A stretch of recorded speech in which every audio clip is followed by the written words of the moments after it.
Ce podcast vous est offert par BMW. Découvrez le futur de la conduite avec la nouvelle BMW iX3.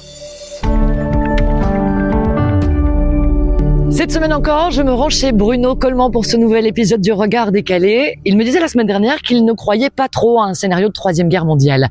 Pourtant, depuis, Donald Trump a transformé son ministère de la Défense en département de la guerre. Il relance les États-Unis dans les essais d'armes nucléaires. Au même moment, chez nous, le formateur bruxellois David Leister jette l'éponge après 500 jours de négociations infructueuses. Alors quel est l'avenir de la région bruxelloise? Et doit-on envisager de s'expatrier dans un coin reculé du monde pour éviter une menace nucléaire? C'est les questions que je vais soumettre au Regard décalé de Bruno Coleman. Bonjour Bruno Coleman. Bonjour. Merci de m'accueillir à nouveau chez toi pour ce nouveau numéro du Regard décalé. Deux grands thèmes d'actualité que je voudrais te soumettre cette semaine avec plein de questions qui tournent autour. La première, le premier sujet revient un petit peu à ce qu'on se disait la semaine dernière. Je t'avais posé la question, tiens, est-ce que tu penses que dans tout ce qui est en train de se passer, dans toute l'instabilité géopolitique qu'on connaît actuellement, on risquerait une troisième guerre mondiale? Tu te montrais assez confiant, quand même, l'air de dire non, chacun va jouer un peu de son côté. Cette semaine, Donald Trump a décidé de relancer les tests sur les armes nucléaires. Ça avait été mis en arrêt en 1992, donc il y a bien longtemps que les États-Unis ne jouent plus avec les armes nucléaires. Et là, retour de ces tests sur ces armes nucléaires, demandé à ce que Donald Trump n'appelle même plus le ministère de la Défense, mais le département de la guerre. Ça commence à sentir mauvais là, non? Oui, je suis prudent. Finalement, je ne crois pas à un scénario de Troisième Guerre mondiale parce que c'est d'abord on rentre à nouveau dans ce qu'on appelle l'équilibre de la terreur. Et s'il y a des guerres, ce sont des guerres aux frontières régionales, des guerres qu'on appelle par proxy, par procuration, c'est-à-dire que les grandes puissances ne s'affrontent jamais les unes les autres, mais le font par des pays intermédiaires, comme on le voit par exemple avec l'Ukraine. Mais ce qui se passe, c'est qu'on avait un monde qui militairement était séparé en deux. Il y avait la Russie, il y avait les États-Unis. Aujourd'hui, il y a un troisième intervenant qui est la Chine, qui bien sûr se militarise, on va dire, à pas de charge. Et Trump, je crois, a été un peu violenté par le fait que Poutine avait développé une arme spéciale, qui est en fait un missile de croisière propulsé nucléairement, donc qui pourrait quasiment infiniment tourner autour de la Terre. Et donc, il veut, sans doute de manière ostentatoire, montrer que les États-Unis rentrent dans cet équilibre de la terreur. Mais qui dit équilibre de la terreur dit justement évitement d'un conflit. C'est-à-dire qu'on veut s'armer, et dans une logique certes mortifère, pour montrer qu'on n'a pas envie de rentrer dans une guerre qui serait fatale à tout le monde. Parce que si un jour on a une guerre nucléaire, il n'y a plus de planète, il n'y a plus rien du tout, et le premier lanceur d'un missile sera sa première victime. Donc ça me semble peu probable. Mais moi j'ai peur quand même de la menace ici. Donc Poutine effectivement annonce, je le lis, son Bourovesnik, un super, qui a une portée illimitée, capable de contourner les systèmes d'interception américains. Et en face, on a quand même un Donald Trump avec un ego surdimensionné. Donc moi j'ai peur qu'à un moment donné, ces deux égos aillent un peu plus loin, un peu trop loin par rapport à juste se menacer l'un l'autre en fait. Oui, on peut le penser, mais il faut savoir que si il y a une guerre nucléaire, ne fût-ce que par les vents qui tournent autour de la Terre, tous les pays seraient contaminés. Donc, il serait impossible d'isoler un pays, peut-être à part la Nouvelle-Zélande, des retombées nucléaires. Donc, on est vraiment dans un contexte qui est très proche de celui que j'ai connu au début des années 80. Il y avait les missiles SS-20 russes qui étaient pointés sur l'Europe. Il y avait des missiles américains qui étaient pointés vers ce qu'on appelait l'URSS à l'époque. Et donc, cet équilibre qui était effectivement très anxiogène a conduit justement à l'équilibre de la paix. Ça, c'est la réalité. Mais, de manière générale, c'est vrai que Trump est en train de militariser les États-Unis. Il change de nom le ministère de la Défense. Il a annoncé, la semaine passée, c'est plutôt le Pentagone qui a annoncé qu'une garde nationale par État maintenant devait être capable d'intervenir en cas de manifestation, on va dire citoyenne contre Trump. Et c'est en prévision notamment des élections de 2026. Donc clairement, les États-Unis sont en train de tomber dans un système qui est militarisé, autocratique, répressif, et qui va conduire sans doute à un pouvoir quasiment absolu de la part de Trump. Donc, il y a quelque chose qui se passe, mais d'abord aux États-Unis, je pense, avant qu'on puisse imaginer un conflit mondial. Après, il y a cette information importante aussi. La Russie, les États-Unis avaient signé un traité de désarmement, le New START, qui limitait en gros leur possession d'arsenaux nucléaires. Ce traité arrive à échéance en février 2026. Demain, quoi. Je pense pas qu'ils vont en signer un nouveau. Je peux pas y croire. Non, ils vont pas signer un nouveau. Finalement, c'est George Bush senior, qui avait été la personne qui en 92 avait conclu ces accords, et dans une période assez particulière, puisque 92, ça correspondait quasiment avec la chute du mur de Berlin, avec la décomposition de l'URSS. Et aujourd'hui, c'est vrai qu'on a une nouvelle configuration géographique et politique en Russie, puisque Poutine veut recréer l'URSS d'hier, quasiment l'URSS qui a résulté des victoires soviétiques de l'après-Seconde Guerre mondiale. Et donc, c'est vrai, on a de nouveaux équilibres qui se passent, mais le point d'équilibre ne peut pas être l'aboutissement d'une guerre. De toute façon, si c'était le cas, je crois qu'on serait plus là pour en parler dans les secondes qui suivent. Et donc, il faut être, à mon avis, confiant dans le fait de se dire que les gens qui créent des armes, et Dieu sait si c'est inutile, le font dans la logique d'éviter la guerre que, on va dire, une puissance dominante pourrait lancer. Mais ça, c'est pour moi, à la limite, c'est des gens normaux et cohérents qui ont ce genre d'idées. Mais quand je vois Poutine, quand je vois Donald Trump, j'ai surtout l'impression d'avoir 2 enfants dans une cour de récréation et où rien n'arrête la méchanceté de l'un envers l'autre, en fait. Et donc, je me demande à quel moment, où va être le garde-fou, finalement, puisqu'on va perdre ce traité. Beaucoup de gens pointent du doigt l'ONU, l'OTAN comme étant quasiment devenus inexistants ou inutiles. Donc, où sont les garde-fous? Comment fait-on pour maintenir la paix? Mais il y aura de toute façon une paix permanente entre la Russie et les États-Unis. Le risque est plutôt pour l'Europe. En fait, l'Europe est une zone tampon d'influence. On est déjà attaqué en Europe sur le flanc est par la Russie. On est censé être défendu par l'Ouest, c'est-à-dire par l'OTAN, notamment par les armes américaines. Et le risque, évidemment, c'est qu'à un moment, il y ait une guerre entre Américains et Soviétiques sur le sol européen. Et c'était en fait la crainte de Charles de Gaulle qui, dans des textes et des paroles prophétiques, avait dit que finalement, il fallait absolument être capable de se défendre de manière autonome en Europe, et c'est lui qui avait décidé de mettre en œuvre la dissuasion nucléaire française, notamment par des sous-marins, en disant, et je le cite, ça permettra de tirer tous azimuts, c'est-à-dire dans le texte sur Moscou et Washington, le cas échéant, si l'Europe sert de champ de bataille. Et moi, quand la Russie a envahi l'Ukraine, je me suis rappelé ces paroles en me disant finalement que nous allions servir à un moment de tampon, de lieu de bataille entre les grandes puissances. Donc le danger, c'est d'abord la Russie pour nous, et c'est surtout le fait qu'à un moment, Trump décide de retirer, il commence à le faire d'ailleurs, des troupes, des moyens militaires d'Europe pour les rapatrier vers les États-Unis ou les envoyer dans d'autres pays. Et donc l'Europe serait plus ou moins démunie, on est incapable de s'entendre d'un point de vue militaire. Et donc finalement, il n'y aura pas une guerre nucléaire en Europe, mais nous serons sans doute dans un état anxiogène. Et donc cet état anxiogène sous l'angle militaire va se cumuler avec tous les manques de productivité, tous les manques d'énergie auxquels on fait déjà face maintenant. Donc on est un continent qui était dominant il y a 2 siècles, qui aujourd'hui est, on va dire, est dans une zone très grise. Ça allait être ma dernière question sur ce dossier. Est-ce que seule, sans les États-Unis, l'Europe peut faire face, peut s'en sortir, peut faire le poids? Non. Non, pas du tout. On a des armes nucléaires dans 2 pays, à savoir la France et le Royaume-Uni. L'Allemagne ne possède pas d'armes nucléaires puisqu'elle était partiellement démilitarisée. La France a proposé de couvrir l'Allemagne par ses forces nucléaires, ce qui n'est pas accepté par les Allemands.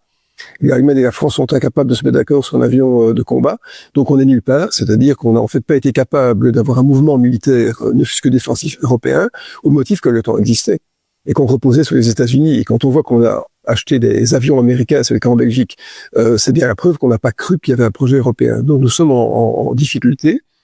Et il est clair que et le vrai danger pour l'Europe à un moment, c'est que Trump décide de sortir de l'OTAN, ou décide à un moment que les armes sont désactivées. D'ailleurs, on voit bien qu'il était très prudent quant à l'utilisation des armes américaines contre la Russie, empêchant les Ukrainiens d'avoir des missiles à trop longue portée qui pourraient toucher le cas échéant Moscou. Donc c'est en fait l'Europe qui est dans cette espèce de zone grise, de zone tampon, qui est en danger, et qu'elle sera toujours, et je ne vois absolument pas la moindre amorce de dialogue entre les pays qui puisse conduire à une défense européenne intégrée. On va faire un petit zoom pour la suite de la discussion avec ce qui se passe en Belgique. C'est évidemment la grosse information de la semaine. David Leister qui quitte la politique nationale et régionale. Il reste bourgmestre, mais il arrête 500 jours qu'il essaye de négocier, de former un gouvernement à Bruxelles. Et ce coup-ci, il a jeté l'éponge. Alors, certains saluent la décision en se disant il fallait de toute façon qu'il y ait un mouvement pour essayer de faire bouger les choses. D'autres, évidemment, la critiquent, d'autant que, selon certains journalistes, c'est Georges-Louis Boucher qui va remplacer David en termes de formateur du gouvernement bruxellois. Qu'est-ce que vient faire Georges-Louis Boucher à Bruxelles? Mais avant de parler de Georges-Louis Boucher, il faut parler de David Leister, que je connais un peu, Et je pense que sa décision est d'abord la décision d'un homme par rapport à un système, et que donc elle est respectable. Je crois que c'est un homme qui a été soumis à des pressions extrêmement fortes et contradictoires, qui n'avait peut-être pas, on va dire, l'habitude de pouvoir gérer des situations d'une telle complexité, et donc il était projeté dans un combat d'ego, dans un combat politique dont il n'avait à mon avis pas pris l'envergure, et croyant à juste titre d'ailleurs que le MR avait gagné les élections, il a pu imaginer qu'à un moment, ce soit le maire qui décide de la formation d'un gouvernement. Or, avec les règles de majorité, linguistique, mais aussi le fait que numériquement, c'est quand même la gauche qui a gagné les élections, c'était extrêmement compliqué. Donc, c'est d'abord la vision d'un homme, et ce fait que je le connais, j'ai du respect pour ce qu'il fait. Je pense il s'est battu jusqu'au bout. Il aurait pu avoir des voies de sortie, puisqu'on a lu dans la presse que Georges Boucher lui a même proposé le ministère de l'Intérieur. Il n'a pas voulu, il a voulu rester dans le combat, et donc ça l'honore. Et je pense que certains articles de presse ont été extrêmement cruels à son égard. Ouais, j'ai quand même lu certaines analyses qui disaient effectivement on salue le personnage. Après, moi, je trouve effrayant que une personnalité politique comme ça finalement fasse marche arrière parce qu'il ne croit plus dans finalement le système politique qu'on a actuellement, quoi. Je ne crois pas dans les valeurs. Et je ne crois pas qu'il ne croit plus dans le système politique, mais il s'est rendu compte, et à mon avis l'avenir démontrera qu'il a raison, qu'il est impossible en l'état d'avoir un apaisement politique à Bruxelles qui permette d'avoir un projet de société. Et donc, il avait une ambition, je pense, humaniste, parce qu'il avait progressivement dépouillé son langage de la violence éventuelle qu'on aurait pu associer au MR, mais il s'est rendu compte que voilà, il n'arrivait pas à faire le consensus. Et maintenant, l'autre question, évidemment, c'est de savoir ce que va faire Georges-Louis Boucher. C'est ça, va-t-il y arriver? Oui, d'abord, c'est pas la première fois qu'il intervient. Eh bien, je ne sais pas, on verra bien, parce que je pense qu'il a été très clivant, il a suscité beaucoup d'irritation de la part des partenaires politiques, et donc, comme on doit aujourd'hui trouver un consensus sans invective, ça va être compliqué, je pense, pour lui, qui est plutôt dans la binarisation de la société qu'autre chose. Mais en vérité, il y a un problème plus général qui se pose. C'est qu'en fait, on est rentré dans un tel système particratique qu'aujourd'hui, ce ne sont plus les représentants élus qui, entre eux, décident d'une formation gouvernementale. Et on le voit au niveau fédéral, hein. Dès la fin des élections, le vote de l'électeur est oublié. Ce sont des adhérents d'un parti qui ont élu un président de parti qui permettent à cette personne de commencer à négocier avec d'autres présidents de parti. Le roi lui-même s'est prêté au jeu, puisque le roi reçoit les présidents de parti et pas des parlementaires, alors que dans un régime parlementaire, on ne pourrait plus imaginer, comme en France maintenant d'ailleurs, que ce soit des parlementaires qui soient reçus par le président de la République. Et donc, on voit une transposition de cette particratie maintenant au niveau de la région bruxelloise, alors que Georges Boucher n'a aucune légitimité. J'avais demandé, qu'est-ce qu'il vient faire là? Il va domicilier à Bruxelles? Là, il vient au titre de président de parti, comme Yvan Voxrat l'avait fait d'ailleurs il y a quelques mois. Mais je pense que la solution ne se trouve pas dans un cénacle à Pau, comme on dit, entre les présidents de parti.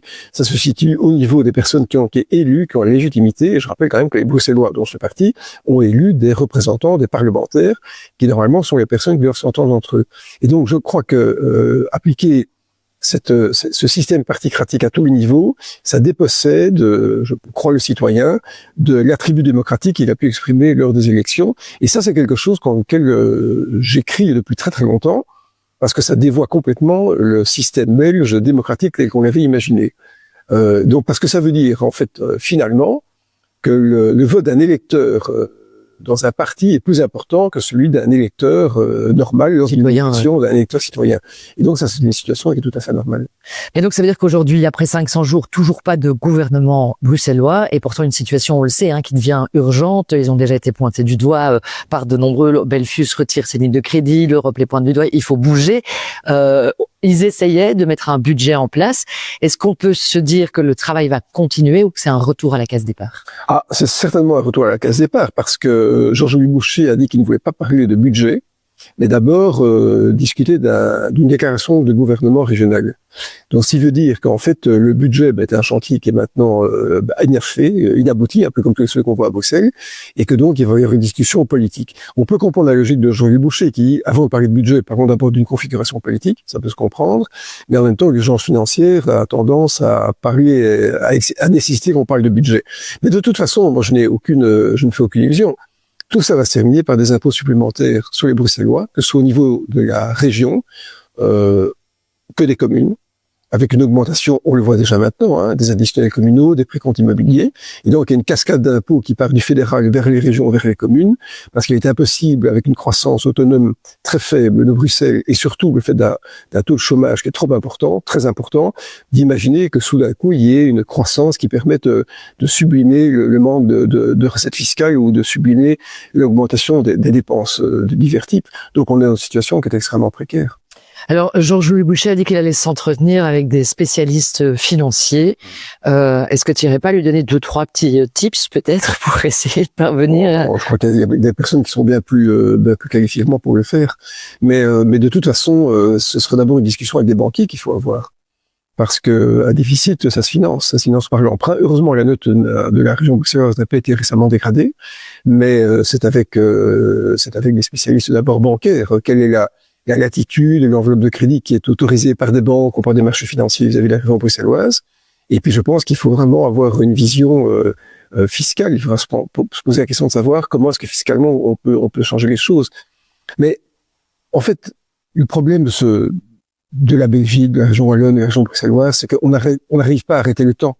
Si on arrêtait le temps, on pourrait mettre en œuvre un groupe de travail de un cénacle gigantesque qui permet de trouver des solutions. On n'a pas le temps, on est dans un roulement permanent, c'est extrêmement compliqué. Mais je crois que ça se terminera par des impôts. D'ailleurs, je le dis depuis le mois de juin l'année passée, tous ceux qui ont cru en des baisses d'impôts, à mon avis, en seront pour leurs frais. D'ailleurs, on sait que les promesses n'engagent que ceux qui y croient. Et donc, il y aura manifestement des augmentations d'impôts. On parle des impôts larges aujourd'hui. On a vu toute une série de déductions fiscales au niveau fédéral qui ont disparu. On a vu l'introduction de la taxation sur les plus-values. Donc, on voit des impôts qui augmentent malgré les dénégations de certains. Et donc, à Bruxelles, ça va se terminer comme ça, avec des personnes, sans doute, qui vont quitter Bruxelles, qui vont se dire que finalement, ça devient un piège budgétaire dans lequel ils n'ont pas envie de tomber. Et je suis persuadé qu'il y a des personnes raisonnables qui se disent qui vont immigrer sans doute vers la région flamande, plutôt que la région wallonne, qui est elle-même en grande difficulté financière, simplement pour éviter de tomber dans un gouffre fiscal qui pourrait les happer assez rapidement. Ce qui sera encore évidemment moins bon pour la région. Merci beaucoup Bruno, en tout cas pour ce partage de ton avis sur l'actualité. J'espère que la semaine prochaine on arrivera à faire des choses un peu plus positives et voilà, donner un peu de l'espoir aussi. On se retrouve très bientôt. Merci beaucoup.